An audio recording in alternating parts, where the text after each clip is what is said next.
ഈശോയിലെ ഏറ്റവും പ്രിയപ്പെട്ട സഹോദരങ്ങളെ, പാമ്പാടിയിലെ ഞങ്ങളുടെ ഗുഡ് ന്യൂസ് ധ്യാനകേന്ദ്രത്തിൽ നിന്ന് നമ്മുടെ ഗുഡ് ന്യൂസ് ധ്യാനകേന്ദ്രത്തിൽ നിന്ന് നിങ്ങൾക്ക് എല്ലാവർക്കും ഈസ്റ്ററിൻ്റെ വലിയ അനുഗ്രഹവും മംഗളവും പ്രാർത്ഥനകളും വലിയ കൃപയും നേരുകയാണ്.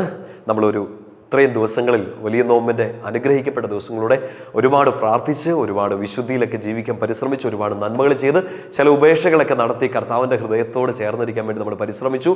ഒത്തിരി പേര് അതിൽ വിജയിച്ചു, ചിലർ വീണുപോയി, ചിലർ പിടിച്ച് കയറി. എന്തായാലും ഹീസ് റെസറക്റ്റഡ്. ഈ നന്മയിൽ ജീവിച്ചവർക്കും ഇച്ചിരി വീണുപോയവർക്കും പാപത്തിൻ്റെ പടുകുഴിയിൽപ്പെട്ടവർക്കും അവർക്കെല്ലാവർക്കും വേണ്ടി ഈശോ ഉയർത്തെഴുന്നേറ്റിരിക്കുന്നു. And this is good news.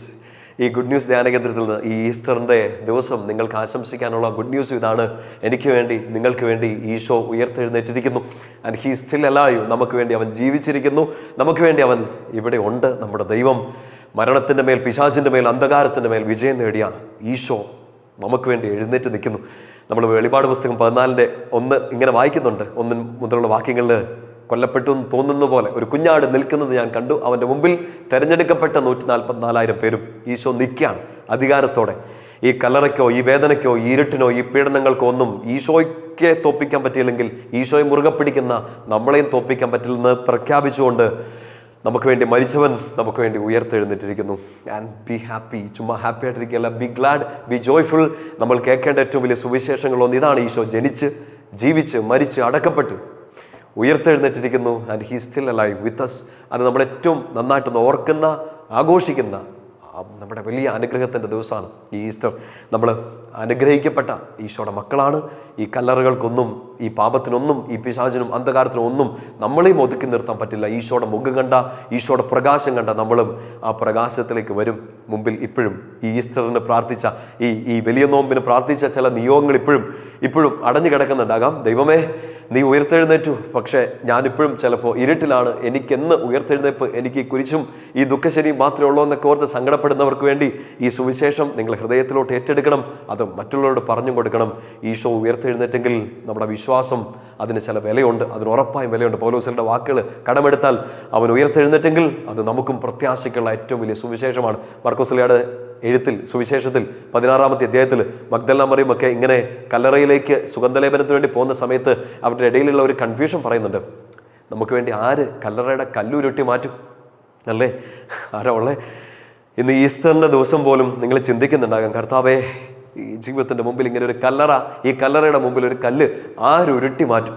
ഒത്തിരി ചോദ്യങ്ങളാണ്. ആ ചോദ്യങ്ങൾക്കെല്ലാം ഉത്തരം അവരവിടെ പോയപ്പോൾ കണ്ടു. കല്ല് ഉരുട്ടി മാറ്റിയിരിക്കുന്നതും, ഉരുട്ടി മാറ്റിയ കല്ലിൻ്റെ മുകളിൽ ഒരു യുവാവ് വസ്ത്രം ധരിച്ചിരിക്കുന്നതും അവർ കണ്ടു. പ്രിയപ്പെട്ട സഹോദരങ്ങളെ, ആരീ കല്ലുരുട്ടി മാറ്റും? ആരീ കടം മാറ്റും? ആരീ രോഗം മാറ്റും? ആരീ വേദന മാറ്റും? ആരീ പരാജയം മാറ്റും? ആരീ കണ്ണുനീര് തുടച്ചും നീക്കുമെന്നൊക്കെ ഓർത്ത് കൺഫ്യൂസ്ഡ് ഒന്നും വേണ്ട. നിങ്ങൾ ഈശോയെ കണ്ടുപിടിച്ചാൽ, ആ ജീവിക്കുന്ന ദൈവത്തെ, ഈ മരണത്തിൻ്റെ മേൽ പോലും വിജയം നേടിയൊരു ദൈവത്തെ നിങ്ങൾ മുറുകെ പിടിച്ചാൽ പിന്നെ കല്ലാരുരുട്ടി മാറ്റുമെന്നൊന്നും ചോദിച്ച് സമയം കളയരുത്, കൺഫ്യൂസ്ഡ് ആവരുത്. കല്ലുരുട്ടി മാറ്റി അതിൻ്റെ മേൽ അധികാരത്തോടെ ഇരിക്കാൻ കർത്താവ് തന്നെയുണ്ട്. ഒരു യുവാവ്, ഒരു മാലാഖ ആ കല്ലിൻ്റെ മുകളിൽ ഇരിക്കുന്നു എന്നാണ് നമ്മൾ വായിച്ചിട്ടുള്ളത്. പക്ഷേ നമ്മുടെ വിശ്വാസമാകുന്ന കല്ലിൻ്റെ മേൽ നമ്മൾ പിടിച്ചു നിൽക്കുകയാണെങ്കിൽ നമ്മുടെ ജീവിതത്തിൻ്റെ മുമ്പിലുള്ള ഏത് കല്ലും ഉരുട്ടി മാറ്റി അതിൻ്റെ മേൽ അധികാരത്തോടെ ഇരുന്ന് മക്കൾ വാ എന്ന് പറഞ്ഞ് വലതുവശത്ത് വന്നിരുന്നോളാൻ പറയാൻ നമുക്ക് ഉദ്ധിതനായ ഈശോ നമ്മുടെ കൂടെയുണ്ട്. അതിൻ്റെ ആ വിശ്വാസത്തിൽ, ആ ഒരു വലിയ ധൈര്യത്തിൽ മുമ്പോട്ട് പോവുക. നമുക്കിനി അടുത്തൊരു വർഷം, അടുത്ത ഈസ്റ്റർ വരെ ഏറ്റവും ഉണർവിലായിരിക്കാം. 2025 ജനുവരി 1-ാം തീയതി നമ്മൾ പങ്കുവെച്ച ആ ടോക്കുണ്ട്, ഏശയ്യാ 60:1, ഉണർന്ന് പ്രശോഭിക്കുക, കർത്താവിൻ്റെ പ്രകാശം നിന്റെ മേൽ ഉദിച്ചിരിക്കുന്നു. ഈ ഈസ്റ്ററിൻ്റെ ദിവസവും അതേ വചനം അച്ഛൻ നിങ്ങളോട് പറയാണ്, ഉണർന്ന് പ്രശോഭിക്കുക, റൈസ് ആൻഡ് ഷൈൻ. കല്ലറയെക്കുറിച്ച് ചിന്തിക്കേണ്ട, ഈ കല്ല് ആരുരുട്ടി മാറ്റുമെന്നും ചിന്തിക്കേണ്ട.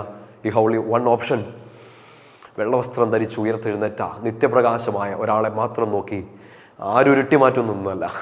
ഒരാളിവിടെ അധികാരത്തോടെ നിപ്പുണ്ട് എന്ന് വിചാരിച്ചുകൊണ്ട് ആ ബോധ്യത്തോടെ, ആ വിശ്വാസത്തോടെ ധൈര്യമായിട്ട് മുമ്പോട്ട് പോവുക. ഈസ്റ്ററിൻ്റെ എല്ലാ അനുഗ്രഹവും ഞാൻ നിങ്ങൾക്ക് നേരുന്നു. ഉദ്ധിതനായ ഈശോ നമ്മളെ സഹായിക്കട്ടെ, അനുഗ്രഹിക്കട്ടെ.